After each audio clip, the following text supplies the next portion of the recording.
जय गौर श्री राधा रमनो विजयते। जीवन में बार बार हार से निराश होने वाले व्यक्ति ये सदा याद रखें कि गुच्छे में लगी हुई वो आखिरी चाबी भी ताला खोल देती है। एक बार एक बालक अपनी मास्टर्स कर रहा था और उसी के साथ साथ अपने गुरुदेव के अंडर इंटर्नशिप भी कर रहा था। गुरुदेव उसका मार्गदर्शन करते कि कैसे आगे जाके प्रोफेशनल लाइफ में उसे अच्छी तरह से कार्य करना है और कार्य कैसे करना है कि सदा पवित्रता से कार्य करना है, समय से कार्य करना है, किसी के साथ छल नहीं करना। बहुत अच्छी उसे बातें सिखाकर उसे प्रोफेशनल वर्ल्ड के लिए तैयार किया।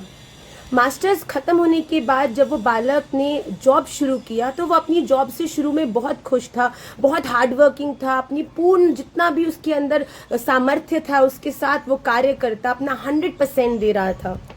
1 साल, 2 साल, 3 साल बीत गए, वो फिर भी अपना 100% देता रहा, पर उसके मन में एक दुविधा आई कि उससे बाद में भी उस जॉब में आने वाले लोगों को सैलरी में इंक्रीमेंट मिलता था, पर उसे 3 साल हो चुके थे पर आज तक एक बारी भी उसके बॉस ने उसे इंक्रीमेंट नहीं दिया। इस दुविधा के साथ कि इसे कैसे हैंडल करना चाहिए, जो अपनी बॉस को कैसे उसे रियलाइज कराना चाहिए, वो अपने गुरुदेव के पास वापस गया और इस समस्या को उन्हें बताया। गुरुदेव ने बहुत धैर्यता से उसकी बात सुनी और उसको कहा कि ठीक है, इसका समाधान ये है कि तुम अगले 2 दिन ऑफिस नहीं जाओ।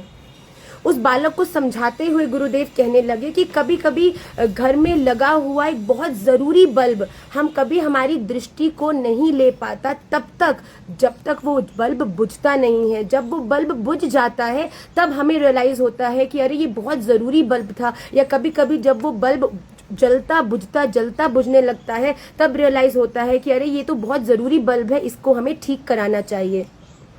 इस बात को समझकर वो बालक ने वैसा ही किया जैसा उसके गुरुदेव ने कहा। अगले दिन वो ऑफिस नहीं गया, उसके अगले दिन भी ऑफिस नहीं गया, और जब 2 दिन बाद ऑफिस गया तब जाते ही उसके बॉस ने उसकी सैलरी में इंक्रीमेंट दे दिया, क्योंकि उसके बॉस भी समझ गए थे कि ये बालक मेरी फर्म के लिए कितना जरूरी है। 2 दिन ये नहीं आया, उससे हमें कितना नुकसान हो गया।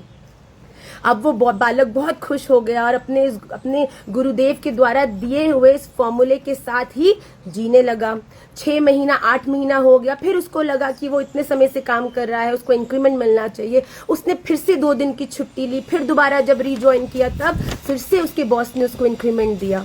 2-3 बार उस बालक ने ऐसा ही किया। उस बालक ने बार बार छुट्टी ली और फिर जब वो लौटा उसके बॉस ने इंक्रीमेंट दिया।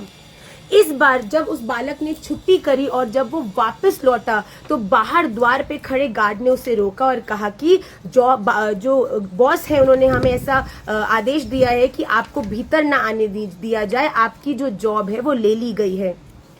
ये सुनकर कि उसे जॉब से निकाल दिया गया है, उस बालक के आश्चर्य की सीमा नहीं रही। वो दौड़कर अपने गुरुदेव के पास गया और रोने लगा कि गुरुदेव, आपका फॉर्मूला फेल हो गया, आपने जैसा मुझे बताया था मैंने वैसा ही किया, पर इस बार जब मैं 2 दिन बाद ऑफिस गया तो मेरे बॉस ने मुझे निकाल दिया। तो गुरुदेव मुस्कुराने लगे और कहने लगे, बालक, तुमने मेरी आधी बात को ही सुना और उसे इम्प्लीमेंट किया।